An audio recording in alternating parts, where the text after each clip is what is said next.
Nós vamos dar continuidade, irmãos, e hoje nós encerramos, essa é a 13ª mensagem no livro de Miqueias. E olhando nas coisas que nós já vimos, eu estava fazendo aí uma recapitulação, há muita coisa que nós já falamos, e hoje nós chegamos à última parte do livro, Miqueias no capítulo 7, a partir do versículo 14, essa é a última sessão do livro que trataremos hoje. Então, gostaria de convidá-los a acompanhar a leitura da palavra do Senhor, Miqueias no capítulo 7, versículos 14 até o final do livro. Diz assim a palavra do Senhor: Ó Senhor, apacenta o teu povo com o teu bordão, o rebanho da tua herança, que mora a sós numa floresta, no meio da terra fértil, e que ele seja apacentado em Bazã e Gileade, como nos dias da antiguidade. Eu lhe mostrarei as maravilhas, como nos dias em que você saiu do Egito. As nações verão isso e se envergonharão de todo o seu poder. Porão a mão sobre a boca e os seus ouvidos ficarão surdos, lamberão o pó como serpentes, como animais que se arrastam pelo chão, tremendo virão dos seus esconderijos e tremendo virão ao Senhor nosso Deus e terão medo de ti. Quem é semelhante a ti, ó Deus, que perdoas a iniquidade e te esqueces da transgressão e do remanescente da tua herança? O Senhor não retém a sua ira para sempre, porque tem prazer na misericórdia. Ele voltará a ter compaixão de nós, pisará aos pés as nossas iniquidades e lançará todos os nossos pecados nas profundezas do mar. E mostrarás a Jacó a fidelidade e a Abraão a misericórdia, as quais jurastes aos nossos pais desde os dias antigos. Até aqui a leitura da palavra do Senhor. Vamos orar mais uma vez? Abra nossos olhos, ó Deus, para enxergar em Tua palavra aquilo que nos edifica. Precisamos que o Teu Espírito, o mesmo que inspirou esta palavra, o mesmo que iluminará, ó Deus, a mente do pregador, possa também, ó Deus, aplicar esta mensagem em nosso coração. Permita, ó Deus, que a mensagem, uma vez proclamada e ouvida, seja como uma boa semente a respeito da qual Jesus falou na parábola do semeador. Que caia, ó Deus, em um solo fértil, que produza frutos para a Tua glória. Oramos e pedimos isso, em nome de Jesus. Amém. Meus irmãos, nós chegamos então ao fim do livro de Miqueias. É um livro pequeno, relativamente pequeno, são 7 capítulos. E uma coisa importante que nós precisamos saber sobre os profetas é que os profetas não eram pessoas que falavam até cansar, pessoas que falavam até perder a esperança de com quem eles estavam dialogando ou confrontando. Os profetas não eram pessoas que falavam até perder a motivação. Os profetas eram homens que falavam da parte de Deus, eles entregavam oráculos. Oráculos são trechos que foram ditos e mencionados pelo próprio Deus e que tinha um destinatário específico. Portanto, é importante nós pensarmos, por exemplo, por que um profeta como Isaías escreveu 66 capítulos e Miqueias escreveu só 7? Será que Isaías era muito mais preparado do que Miqueias?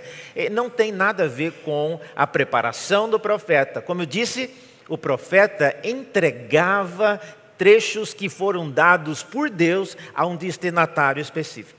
Por que eu estou dizendo isso? Eu estou dizendo isso porque quando nós chegamos aqui ao final do livro de Miqueias, o final é importante. A maneira como o livro encerra é importante, porque isso também será a última palavra do profeta, é a última coisa, o último envolvimento que o profeta terá naquela situação de Jerusalém.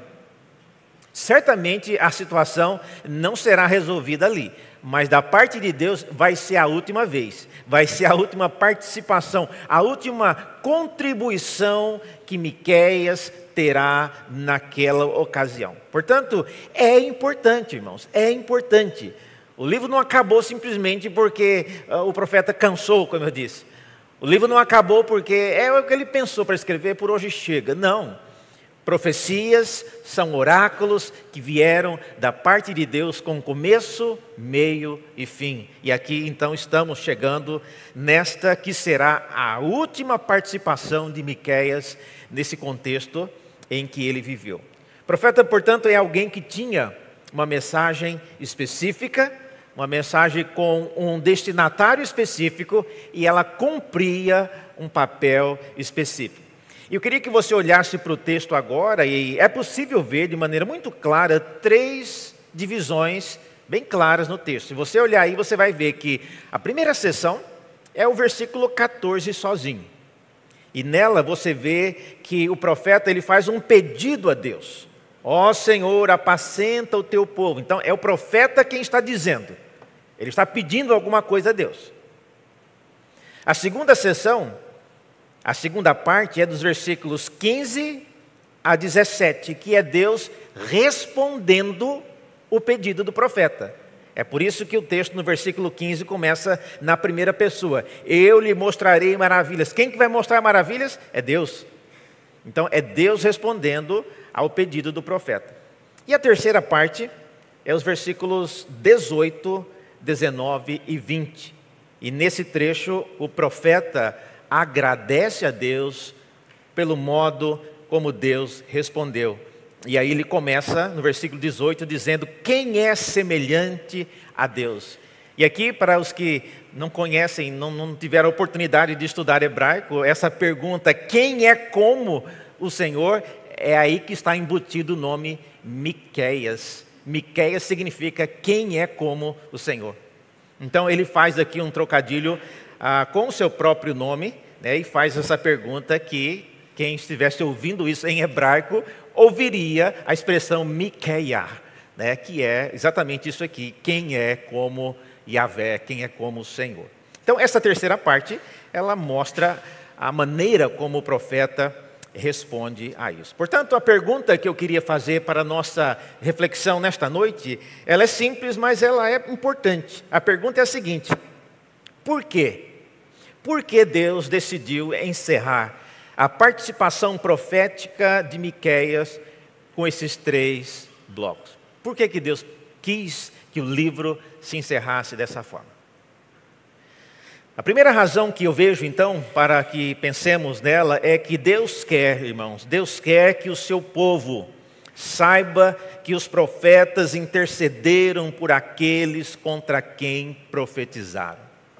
Os profetas não eram como talvez Jonas, que mandava uma mensagem de castigo, uma mensagem de condenação e dizendo, sair de lá sorrindo, bem feito.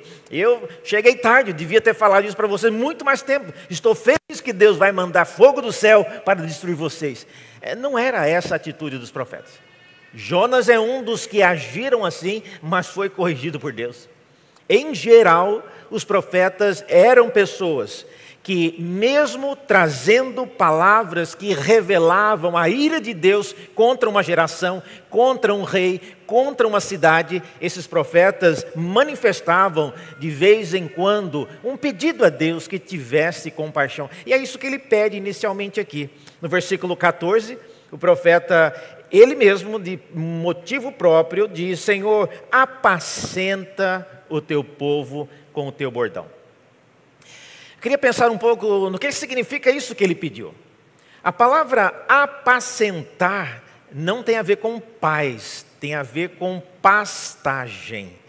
Apacentar o rebanho significa levar o rebanho, conduzir o rebanho a locais onde há pastagem. E é por isso que o texto diz: apacenta com o teu bordão. Não há nenhuma relação de bordão com paz. E é por isso então que a palavra apacentar, ela está relacionada com pastagem e não necessariamente com paz. E o pedido do profeta então é isso. Isso explica talvez o motivo do pedido acrescentar o cajado aí nesse processo de apacentar. Isso explica talvez, vocês viram, a citação de Bazã e Gileade, que eram locais onde havia boas pastagens. E é por isso então que o pedido do profeta é que Deus apacentasse o povo, como nos dias da antiguidade, onde o povo foi conduzido em locais onde havia boas pastagens. Não que Israel pastasse, mas é uma metáfora, irmãos, de locais aprazíveis, de locais que guardam-nos boas lembranças. E a pergunta é, por que o profeta queria que Deus apacentasse o povo? Porque, irmãos, nós estamos vindo aqui no final de uma longa sessão de condenações, uma longa sessão de críticas, uma longa sessão de promessas de que a casa vai cair, de que Jerusalém será destruída, de que tudo será levado cativo. E mesmo assim, o profeta então dedica esse tempo no final para orar em favor do povo. Senhor, apacenta o teu povo. Mas não seria melhor o profeta pedir para que Deus não trouxesse a destruição que ele está prometendo? Não seria muito melhor? O profeta sabe, irmãos, Miqueias sabe que o castigo contra a cidade de Jerusalém não tem mais volta, não tem como evitar e nem remediar, mas ele sabe que é possível pedir que Deus use esta situação para que o povo de Israel se sinta apacentado por Deus.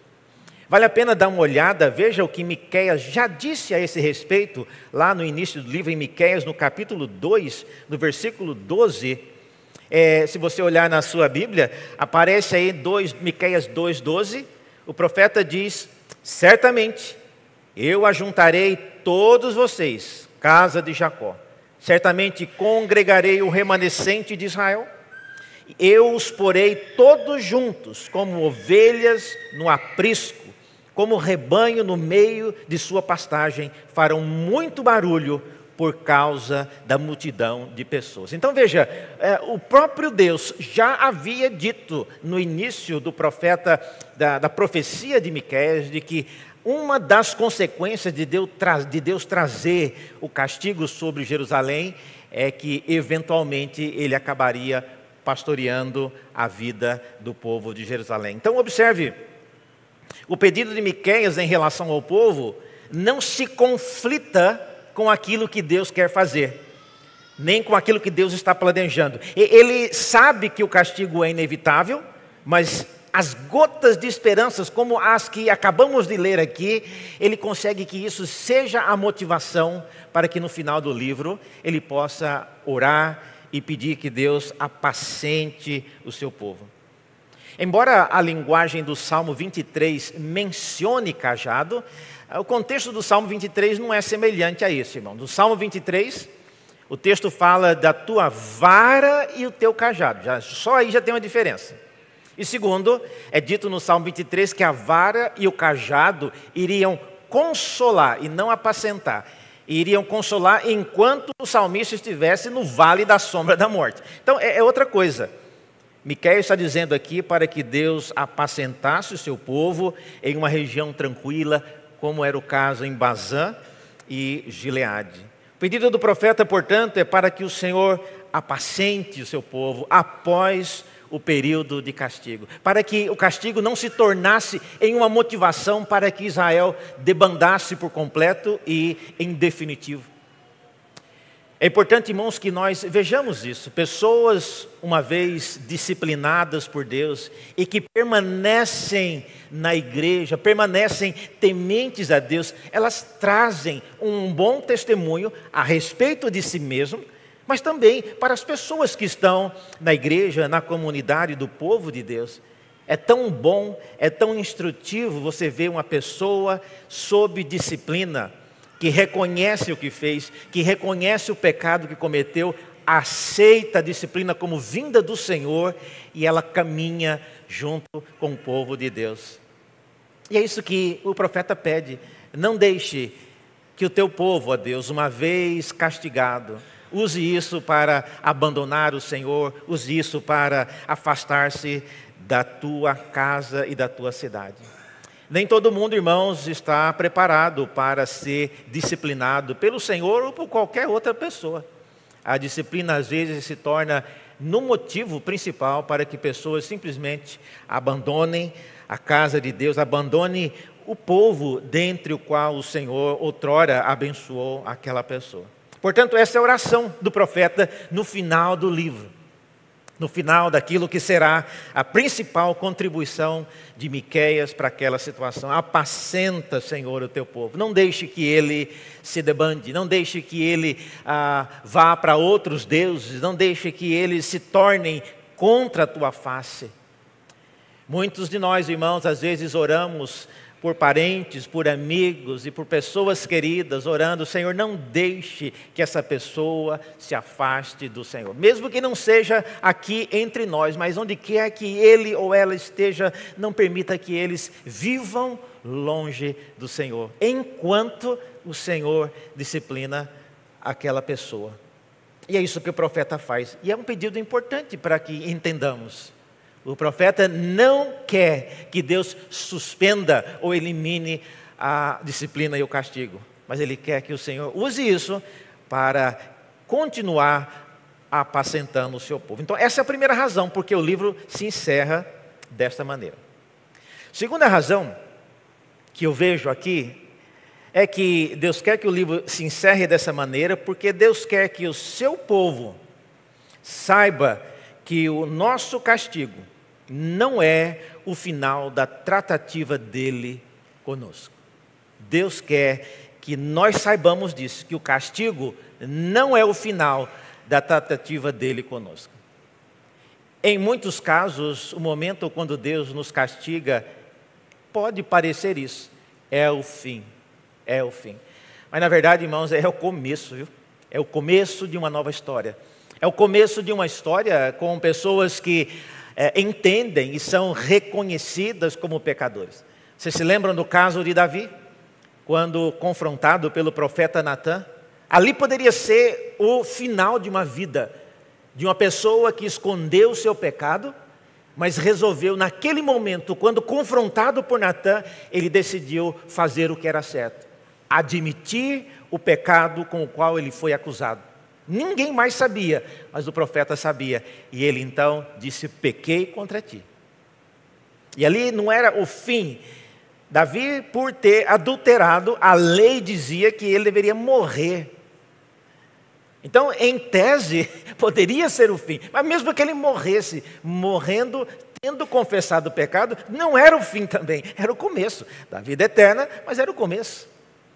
E é isso que, quando Deus fala aqui, nos versículos 15 em diante, as coisas que ele fala mostram que o castigo, que a disciplina que sobrevirá sobre Jerusalém não é o fim, não é o encerramento daquilo que Deus tem para fazer com Jerusalém. Veja só as palavras.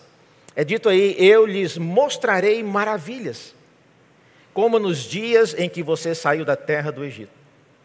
Ou seja, seriam maravilhas aos olhos de todas as nações. É dito que as nações veriam isso, versículo 16, e se envergonhariam de todo o seu poder, colocariam a mão sobre a boca e os seus ouvidos ficariam surdos. E é dito também que elas lamberão o pó como serpentes. Essa é uma linguagem que descreve pessoas em submissão completa. Andar lambendo o pó é uma expressão simbólica para mostrar uma submissão completa. É por isso que desde o jardim do Éden é dito que a serpente, uma vez castigada por Deus pelo que fez, a partir daquele momento é dito que ela andaria arrastando o seu ventre no chão, né, e comendo o pó, ou lambendo o pó. É uma linguagem de submissão.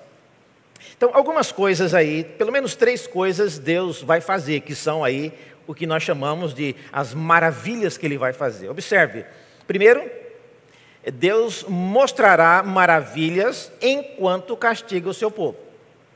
Não vai ser só castigo, vai ser uma maneira para que muitas pessoas vejam o que Deus está fazendo.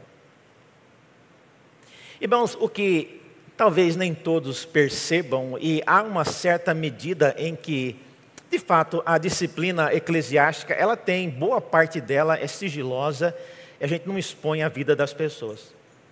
Mas chega um momento que aquilo que Deus está fazendo, por meio do conselho da igreja, ou por meio de qualquer outra, o povo de Deus, levando uma pessoa a reconhecer uma disciplina, isso trará muita lição, muito ensinamento para diversas pessoas. Em Israel, por exemplo, durante o Antigo Testamento, não só a disciplina, mas qualquer castigo era público, diferente de como nós fazemos hoje. Hoje a gente aprende, eu não estou dizendo que tem que ser igual a Israel, estou dizendo como é que era. Hoje é diferente e que vai continuar sendo. Mas nos dias de Israel, se um pai tinha que disciplinar um filho mal criado, ele levava na igreja, e guardadas as devidas diferenças nas proporções, mas quem iria bater nesse filho era o pastor na frente da igreja. Era público. Isso porque aquilo que era público ensinava diversas pessoas. Agora imagine, um menino sendo levado lá na igreja, abaixa as calças, vai levar 40 chineladas, troca, 10 por cada pastor, vai dar, para não ficar um pastor só dando as chineladas. Imagine, irmãos, e aí fosse falado o motivo da criança estar sendo disciplinada. Olha, o restante dos meninos da igreja que soubesse que estavam fazendo coisa semelhante, o que vocês acham que ia acontecer? Não precisava ter uma cena dessa toda semana, bastava uma por ano. Hoje, às vezes, é óbvio que tem... Eu não nego, hoje a maneira como várias crianças são maltratadas em lares, a gente vê na televisão várias situações e eu concordo com isso. Mas a maneira como a disciplina no povo de Deus acontecia era assim, para que o povo visse, para que as nações vissem, para que os outros povos vissem como é que o próprio Deus disciplinava a sua nação.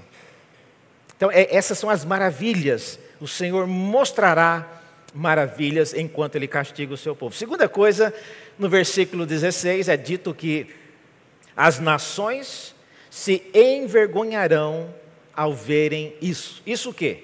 Essas maravilhas. E por que elas se envergonhariam com isso? Por que uma nação fora de Israel se envergonharia de ver Israel sendo castigado? Não tem nada a ver com eles.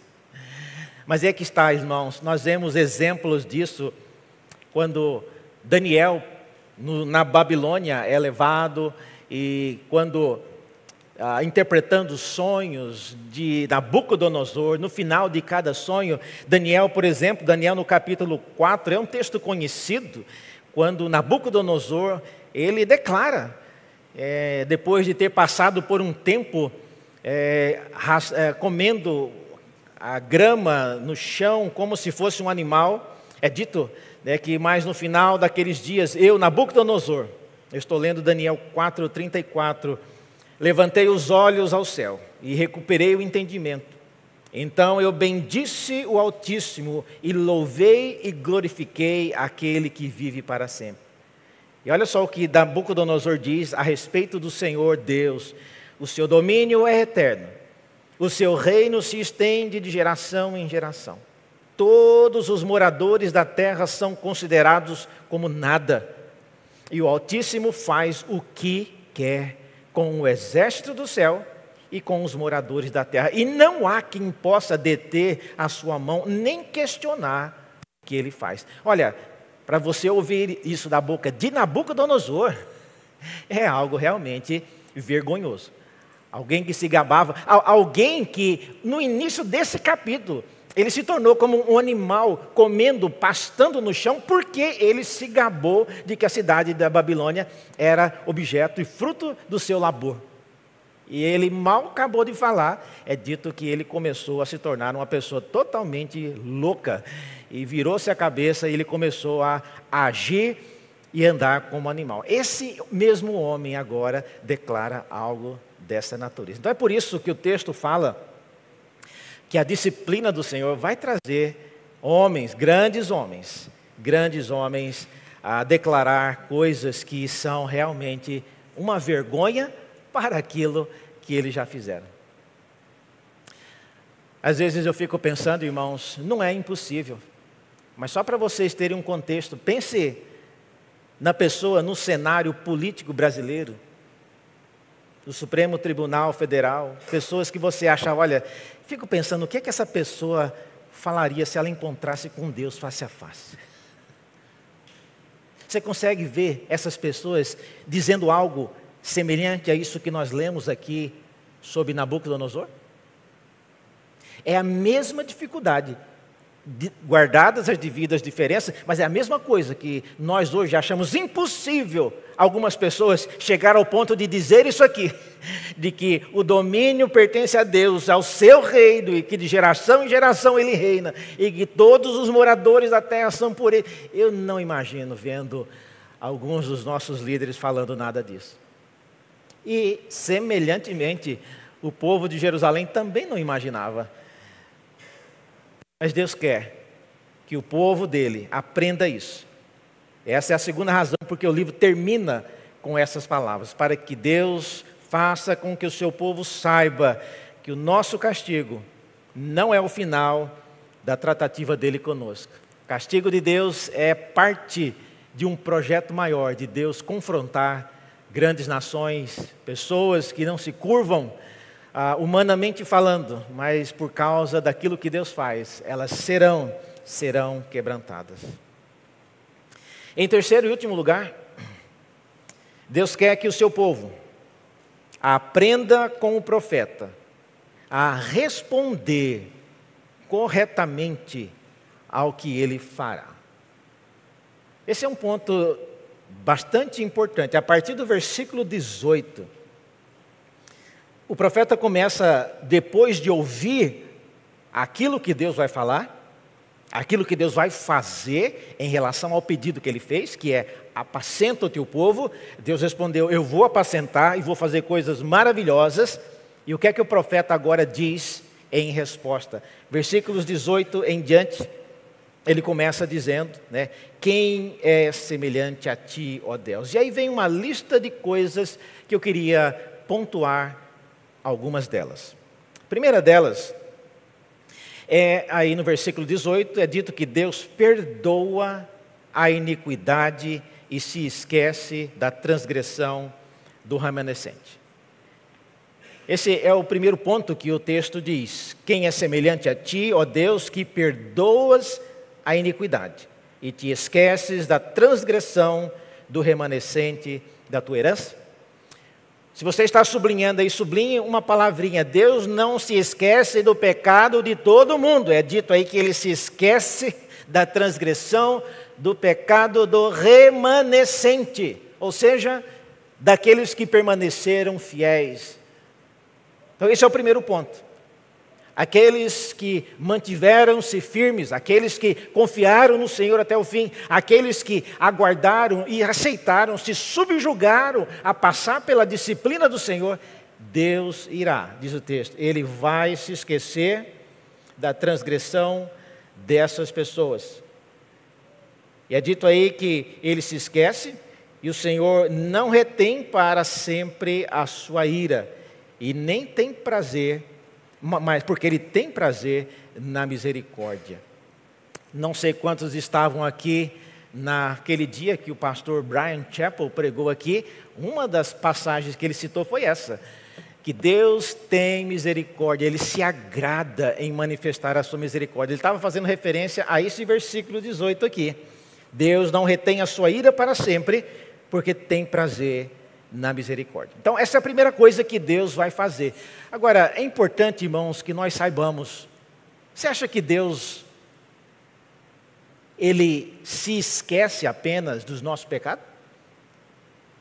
Vai passando o tempo e, de repente, é verdade. O pastor Lucas Previde, ele pecou gravemente. Eu preciso fazer alguma coisa. Nossa, já se passaram 2 meses. Não é nesse sentido, irmãos. Deus não se esquece de nada. A mente de Deus é perfeita, Ele não sofre de amnésia. Então, o que é que significa dizer que Deus se esquecerá dos nossos pecados? e esquecerá da nossa transgressão. Primeiro, veja aí, antes de falar a palavra esquecer, vocês viram aí a palavra perdoa? Então, antes de haver o esquecimento, existe o perdão. Então, ele se esquece porque ele perdoou. Eu não entendi ainda, reverendo, por que isso acontece. Veja, no versículo 19, é dito que ele voltará a ter compaixão de nós, porque ele pisará aos pés as nossas iniquidades.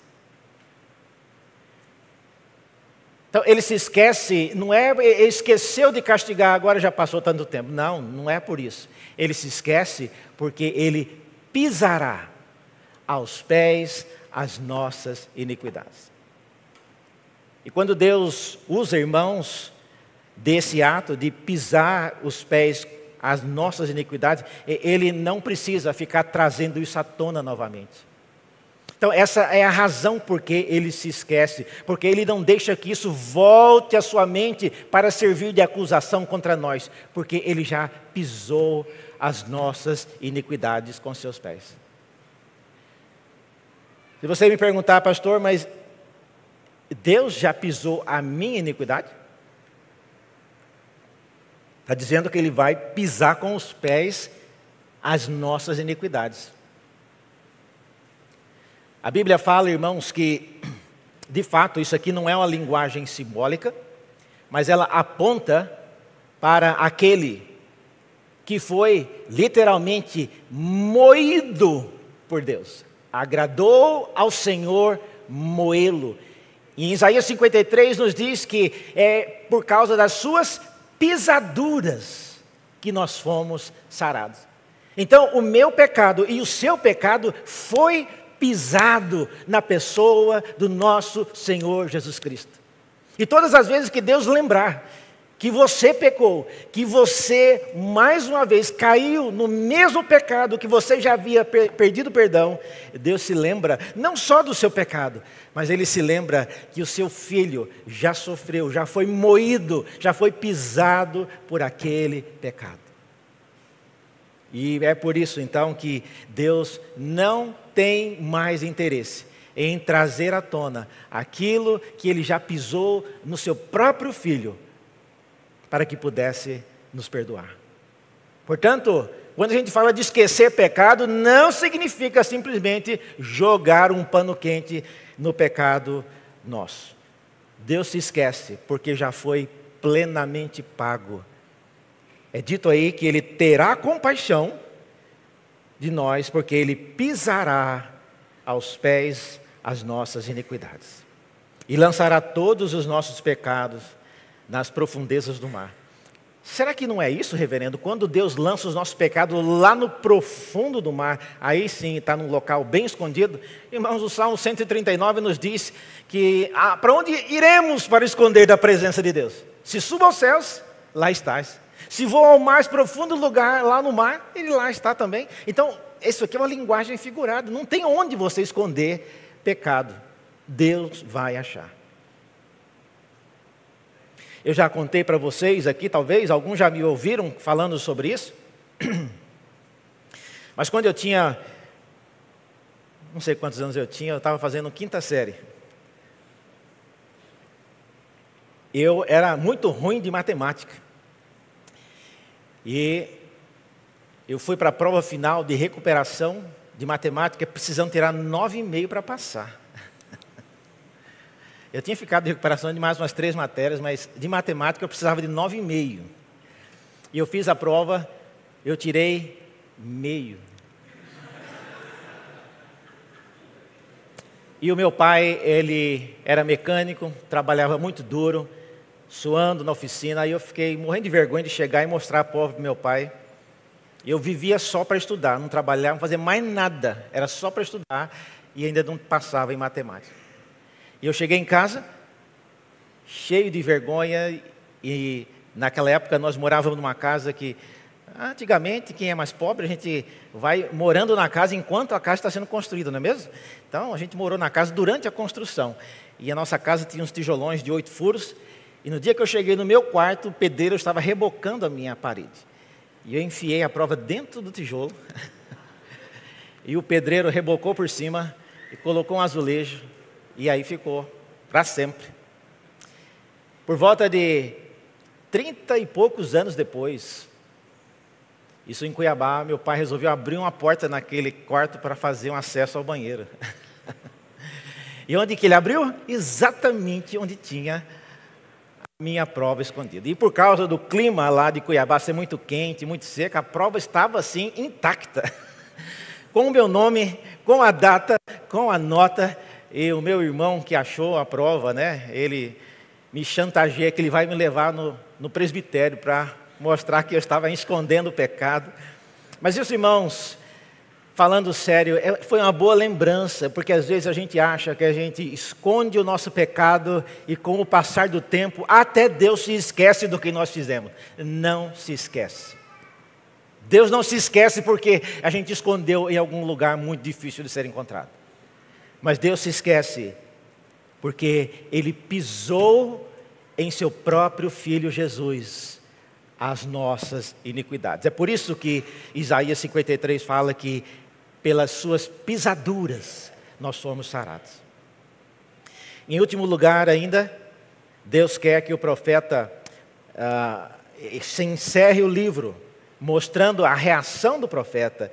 E uma das coisas que o profeta declara aí nos versículos 19 e 20, ele sabe que o Senhor voltará a ter compaixão de nós. O Senhor não é um Deus que se agrada em ficar irado para sempre. Ele voltará a ter compaixão de nós e misericórdia. Essa é uma coisa boa, irmãos, de nós nos lembrarmos quando somos castigados por Deus. Deus não nos castiga para sempre.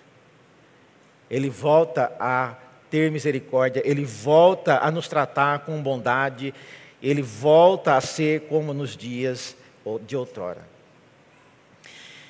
Conclusão. Será que algum dia, em algum lugar, por alguma pessoa, essa profecia de Miqueias já foi obedecida? Nós falamos tantas coisas aqui que podem não significar nada para ninguém. Eu posso entrar aqui da igreja, ouvir isso aí, achar graça em algumas coisas, achar triste em outras, mas eu vou embora daqui, não muda em nada a minha vida. Miqueias viveu nos dias, irmãos, do rei Ezequias. E ele era contemporâneo também de Isaías. Miqueias viveu mais ou menos 100 anos antes do que seria a queda de Jerusalém, o castigo a respeito do qual Miqueias falava. E Ezequias foi uma pessoa que viveu e depois da sua morte, reinou em seu lugar um dos seus filhos, chamado Manassés. Manassés foi um homem terrível. Ele fez o que era mal perante os olhos do Senhor, inclusive queimou seu próprio filho no fogo para divindades pagãs. Depois de Manassés ter reinado, e ele reinou por 53 anos, foi o rei que mais reinou em Jerusalém. 53 anos, esse homem terrível. E depois desse homem, o seu filho chamado Amon, reinou só por 3 meses, né? Mas também fez o que era mal perante os olhos do Senhor. Ele foi morto, assassinado. E o filho desse Amon, que era neto do Manassés terrível e filho do Amon terrível, é o nosso querido rei Josias. Josias foi uma pessoa que reinou. Por causa dos seus dias, ele foi descoberto ali, o livro da lei. Ele fez grandes mudanças em seus dias. Mas Josias também não foi uma pessoa que viu essas coisas acontecer. A Bíblia fala, e vocês depois podem ver isso, mas depois da morte de Josias, vieram mais 4 reis ainda. Desses 4 reis que vieram depois de Josias, todos eram filhos de Josias ou neto. Os primeiros 2 eram filhos, o terceiro era um neto de Josias e o quarto era o filho mesmo de Josias. E nesses 4 anos que se passaram, foi apenas 23 anos de reinado e Jerusalém chegou ao fim. Por que eu estou falando isso? Porque nesse momento derradeiro, irmãos, da vida de Josias, no final do período já de Jerusalém, aconteceu um episódio em que o nome do profeta Miqueias foi trazido à tona. E eu queria ler com vocês agora, abra sua Bíblia comigo, no profeta Jeremias, no capítulo 26. Jeremias no capítulo 26, olhe comigo essa situação onde é mencionado o profeta Miqueias. Jeremias no capítulo 26. Esse é o dia que Jeremias é ameaçado de morte. Veja só, leia comigo na sua Bíblia, no princípio do reinado de Jeoaquim, filho do rei Josias. Lembra que eu falei? Jeoaquim era um desses 4, era o último desses 4 filhos, 3 filhos e um neto de Josias. Então, nos dias do reinado de Jeoaquim, filho de Josias, rei de Judá, veio esta palavra ao Senhor.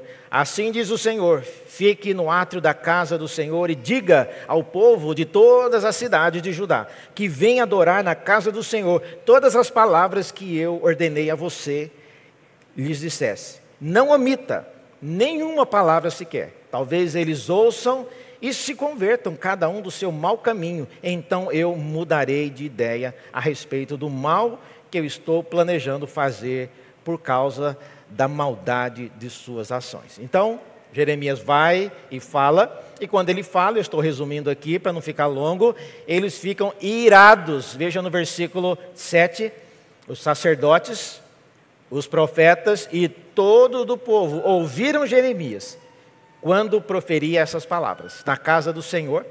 E quando Jeremias acabou de falar, o povo, tudo o que o Senhor lhe havia ordenado, os sacerdotes, os profetas e todo o povo prenderam Jeremias e disseram: você será morto. Como é que você ousa profetizar em nome do Senhor, dizendo que este templo será como Siló e que a casa será destruída e ficará sem morador? Como é que você ousa falar isso?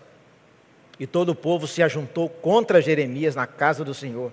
E quando as autoridades de Judá ouviram isso, subiram do palácio do rei à casa do Senhor e se assentaram à entrada da porta da casa, da nova casa do Senhor.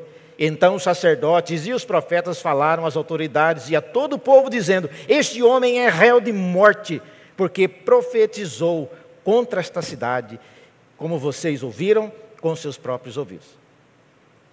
Então Jeremias falou às autoridades e todo o povo, dizendo: o Senhor me enviou. E aí ele fala a mesma coisa, versículo 16.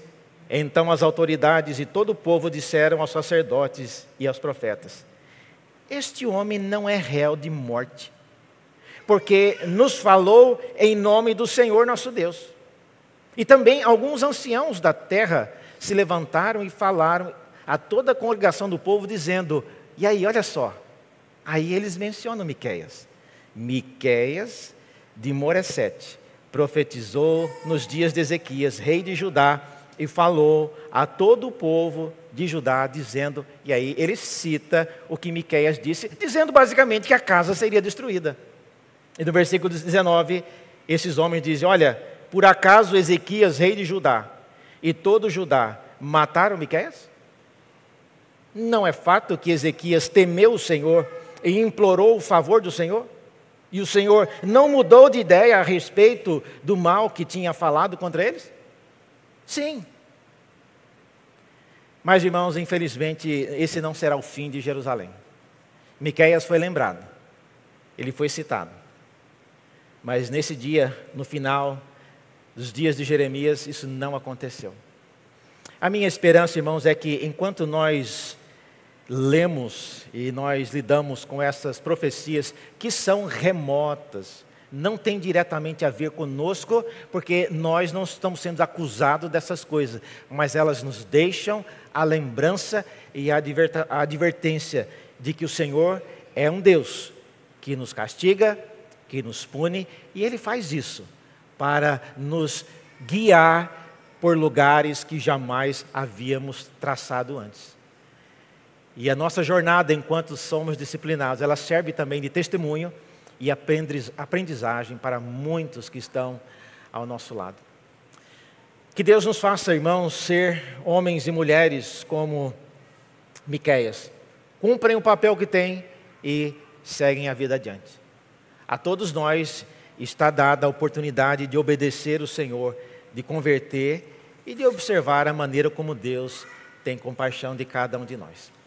Vamos orar pedindo a Deus a bênção e a coragem e também a motivação para ouvirmos a sua palavra. Ó Deus, obrigado por esse testemunho, ó Deus, do teu profeta Miqueias. Falou de maneira incansável, muitos em seus dias não lhe deram ouvidos, mas, ó Deus, décadas depois, ainda havia pessoas que observavam e que levavam em consideração aquilo que o Senhor disse por meio de Miqueias. Não deixa, ó Deus, que nós nos tornemos acostumados a ler as advertências da Tua palavra como sendo coisas que se relacionam a um povo que viveu no passado. Que sejam advertências, ó Deus, dirigidas apenas a pecados de outros, pecados de pessoas que viveram no Antigo Testamento. Abre nossos olhos, ó Deus, e ajude-nos a sermos admoestados pela Tua palavra constantemente. Se tem, ó Deus, alguém aqui entre nós que vive em pecado, que precisa ser admoestado e disciplinado, permita, ó Pai, que a disciplina, que a admoestação possa trazer ainda mais gestos das Tuas maravilhas que o Senhor realiza enquanto o Senhor apacenta o Teu povo no meio da disciplina. Oramos porque sabemos, por mais dura que seja a disciplina, devemos nos lembrar que o Teu Filho, Ele foi esmagado, Ele foi moído pelos nossos pecados. E é por isso que devemos ser sempre encorajados a confessá-los na Tua presença. Oramos assim, em nome dEle, em nome de Jesus. Amém.